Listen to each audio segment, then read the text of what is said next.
1943, a 12-year-old boy was living in a single overcrowded room in occupied Latvia. Limited food. No reliable heat. No adult supervision. He slept fully clothed on a shared straw mattress sealed off from the cold with paper-covered windows. The following account shows how it developed. This is how civilian survival actually worked. The autumn of 1943 arrived over the outskirts of Riga with skies that remained overcast for days at a time, the low clouds merging with smoke from coal fires and factory chimneys to create a gray haze that settled over the workers' housing districts. The apartment blocks in this part of the city had been constructed in the decades before the war to accommodate laborers employed in nearby industrial facilities, structures of plain brick with narrow windows and minimal ornamentation. The occupation had transformed these buildings into overcrowded shelters for a shifting population of displaced persons, workers assigned to essential industries, and families whose original homes had been requisitioned or destroyed. The district lay along a road that connected the city center to outlying manufacturing zones, and the constant movement of military vehicles and supply trucks added a layer of noise and exhaust to an environment already defined by scarcity and cold. Janice Ozels was 12 years old and lived with his aunt in a single room on the second floor of one such apartment block, a space that measured approximately 10 feet by 12 and had originally been part of a larger unit before interior walls were added to create separate chambers. His parents had died during the upheavals of the previous years, his father in the early stages of occupation and his mother from illness shortly after. His aunt, a woman in her 40s who had worked in a textile facility before the war, had taken him in when no other relatives could be located. She now worked in a munitions assembly plant, a position that provided a ration card and minimal compensation but required long hours under difficult conditions. The room they shared contained a narrow iron bed frame with a straw mattress, a small table, 2 wooden chairs, and a shelf mounted on the wall. A window on the outer wall had lost its glass and been sealed with layers of paper and cloth to keep out wind and rain. Heat came from a small iron stove in one corner, though fuel was rarely available and the stove sat cold more often than not. Janice spent most of his time alone, as his aunt left for the factory before dawn and returned well after dark. He had no formal schooling, education for children in his situation having been discontinued or made inaccessible. His days followed a pattern determined by the need to maintain their minimal existence and to comply with the various regulations imposed by occupation authorities. He woke when his aunt rose, lying still beneath the thin blankets they shared until she had dressed and departed. The room was cold enough that he could see his breath in the dim light that filtered through the papered window. He dressed in layers of warm clothing, pulling on pants over the ones he had slept in, adding shirts and a jacket that had belonged to someone larger. His boots were too big and had to be stuffed with cloth to fit properly. The first task of most mornings was to check the stove for any remaining fuel and to search the building for combustible material if none was available. Wood was scarce, and residents competed for scraps found in damaged buildings or discarded crating. Janice had learned the locations where such material might appear and the times when competition would be least intense. He moved through the building and its surroundings with careful attention, taking pieces that were small enough to carry but substantial enough to burn for more than a few minutes. The fuel he gathered was stored in a corner of their room, a small pile that diminished rapidly during the coldest periods. Food came primarily from official rations distributed at collection points throughout the district. Janice's aunt received a ration card that entitled them to specified amounts of bread, grain, and occasionally fat or preserved meat. The quantities were calculated to provide minimal sustenance for workers, with reduced allocations for dependents like Janice. The bread was dense and dark, its composition including flour mixed with sawdust and other extenders. The grain was usually a coarse mixture that required long cooking to become edible. Distribution occurred twice weekly, and the process required waiting in line for hours at a municipal office where cards were inspected and portions weighed. Janice's aunt attended these distributions when she was not working, but increasingly Janice went in her place, carrying the card and standing in the cold among others who shuffled forward slowly as the line advanced. Supplementing the official ration required barter or scavenging. Janice's aunt had traded some of their remaining possessions, items of clothing and a few household goods, for potatoes and root vegetables from people who had access to rural supplies. These trades occurred through informal networks, exchanges arranged quietly in hallways or courtyards. Janice learned to recognize the individuals who might have goods to trade and to understand the going rates for different items. The transactions were brief and conducted with minimal conversation, both parties aware that such activity existed in a gray area of legality. Additional food sometimes came from a municipal kitchen that operated in a building several blocks away, serving thin soup to those who could prove residents in the district. The soup was dispensed from large pots into containers brought by recipients, and the portions were small, perhaps a cup per person. Janice went to the kitchen when it was open, carrying a tin can and waiting his turn. The soup was mostly water with fragments of vegetables or grain floating in it, but it was warm and provided some relief from hunger. He drank it standing in the street outside the kitchen, then returned the short distance to their room. Hygiene was difficult to maintain. The building had a single cold water tap on the ground floor and latrines shared by all residents on each floor. The tap functioned irregularly, and when water was available there were lines of people waiting to fill containers. Janice washed his hands and face when he could, using water his aunt brought up in a bucket, but full washing was rare. He had developed skin infections on his hands and scalp, red irritated patches that itched and sometimes cracked and bled. Lice were endemic among the building's residents, and Janice could feel them moving in his hair and clothing. His aunt attempted to control the infestation by running a comb through his hair and shaking out their bedding, but these measures provided only temporary relief. Sleep was difficult.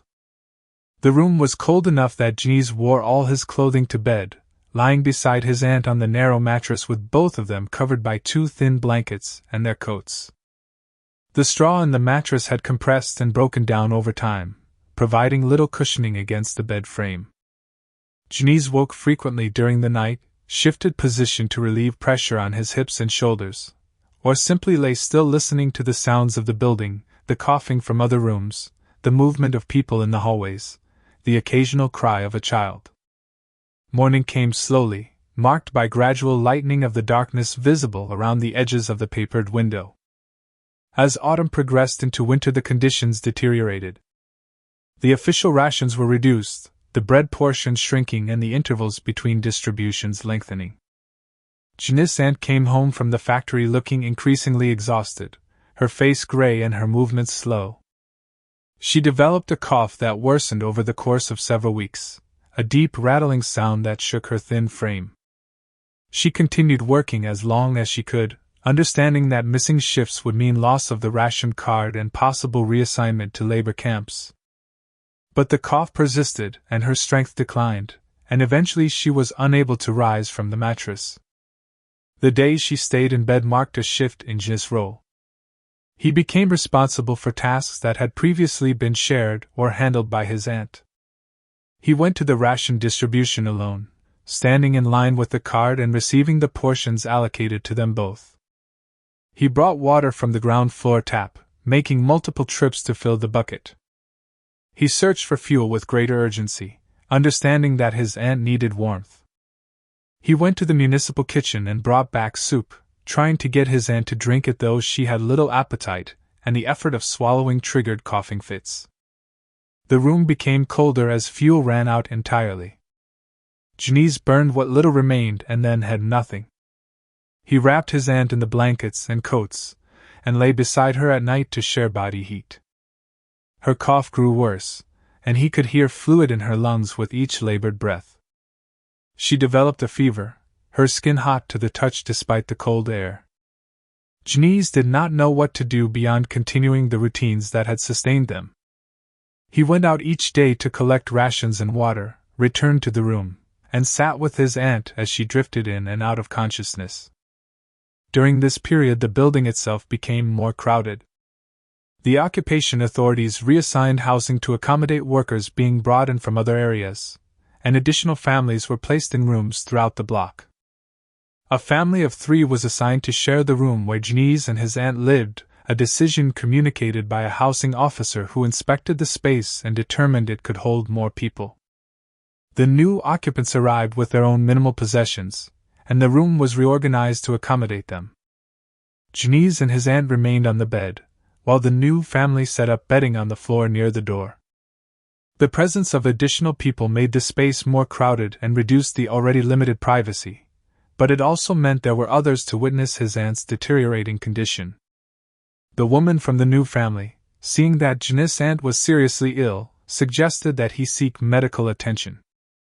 Janice knew that medical facilities were overwhelmed and that treatment for civilians was minimal, but he went to a clinic located several blocks away. He waited for hours in a corridor filled with sick and injured people before being told by a nurse that there were no doctors available and no medicines. She told him to keep his aunt warm and to give her water, instructions that offered no practical help given their circumstances. He returned to the room and resumed his vigil. His aunt died on a morning in early December, her breathing growing shallower through the night until it stopped entirely. Janice woke to find her body cold beside him, her face relaxed in a way it had not been during the final days of illness. He sat with the body for some time, uncertain what to do next. The family sharing the room helped him notify the building supervisor, who arranged for the body to be removed. His aunt was taken away wrapped in one of the blankets, and Janice was left alone in the room with the other family. He was 12 years old and without any adult to provide guidance or support. The weeks following his aunt's death were marked by a narrowing of focus to the most basic tasks of survival. Janice continued to go to the ration distribution, though the card he carried was now registered to a deceased person and the officials at the distribution point noted this but did not immediately cancel it. He received reduced portions, enough to keep him from starving but not enough to provide adequate nutrition. His weight dropped, his face becoming gaunt and his body weakened to the point where he felt dizzy when standing for extended periods. He learned to move slowly and to rest frequently, sitting on stairs or leaning against walls until the dizziness passed. The family sharing the room provided minimal assistance, sharing small amounts of food occasionally, and allowing Janice to remain in the space. They were struggling with their own survival and had limited capacity to take on additional responsibility. Janice existed on the margins of their presence, occupying the corner where the bed had been and maintaining a separate routine. He spoke little, conserving energy and avoiding interactions that might create obligations or conflicts. His world contracted to the immediate necessities of obtaining food, finding shelter from the cold, and enduring the passage of time. Winter advanced with temperatures dropping well below freezing. The room offered minimal protection, and Janice slept in all his clothing beneath the remaining blanket, often waking shivering and unable to return to sleep. His hands and feet developed chilblains, painful swelling and cracking of the skin that made movement difficult. His hair fell out in patches, a consequence of malnutrition and the lice infestation. He developed sores on his body that would not heal, open wounds that became infected and oozed fluid. His awareness of these conditions was present but distant, observed as facts rather than sources of distress. The war continued in the broader context, its presence marked by the movement of military convoys, the sound of aircraft overhead, and periodic announcements relayed through official channels. These events had little direct bearing on Janice's existence, which was focused entirely on the mechanics of staying alive from one day to the next. The front lines shifted over the following year, and the occupation administration eventually collapsed as military forces withdrew. The transition brought chaos, looting, and violence, but also the eventual arrival of relief organizations attempting to address the humanitarian crisis. Janice was found by such an organization in the spring of 1945, living in the same room in a building that had been partially abandoned.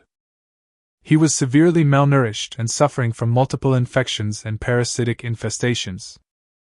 He was taken to a temporary medical facility where he received treatment, and was gradually brought back to a state where his body could function normally. The process took months, and the psychological recovery took far longer. He was placed in an orphanage, one of many established to care for children who had lost families during the war. He remained in institutional care for 3 years, receiving basic education and learning skills that might allow him to support himself. At 15, Deniz was apprenticed to a carpenter, work that suited his quiet demeanor and developing physical strength as his health improved. He learned the trade methodically, showing aptitude for precise work and the ability to follow complex instructions. He completed his apprenticeship and found employment with a construction firm involved in rebuilding damaged structures throughout the city. He worked steadily, saved money, and lived in workers' housing that was basic but clean and adequately maintained. He married in his mid-20s to a woman who had also survived the war as a displaced person, and they had 2 children. The family lived in a small apartment in a housing block similar to those Deniz had known during the war, though this one had heat and running water and walls that did not leak. Deniz rarely discussed the war years with his children, offering only brief acknowledgments when questions arose.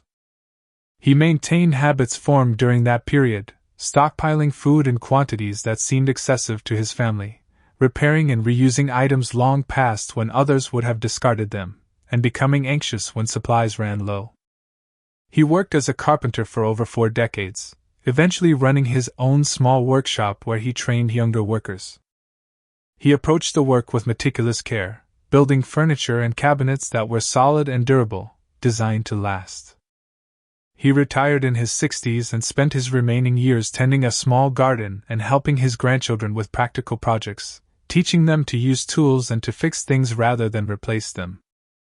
Deniz died in 2008, leaving behind children and grandchildren who lived in circumstances far removed from the deprivation he had experienced as a child. Among his few personal effects was a small cloth bag containing a ration card from 1943, the paper yellowed and fragile, the printed text barely legible. His family found it during the process of clearing his workshop and did not immediately recognize its significance. It was kept for a time and then eventually discarded, along with other items that seemed to have no clear purpose. The card had been a document of survival, carried by a 12-year-old boy through a winter when each day required navigating hunger, cold, and the dissolution of the adult structures that were supposed to provide protection. The experiences it represented had shaped Deniz's understanding of what mattered, creating patterns of thought and behavior that persisted throughout his life, even as the specific memories faded and the world moved on from the circumstances that had created them.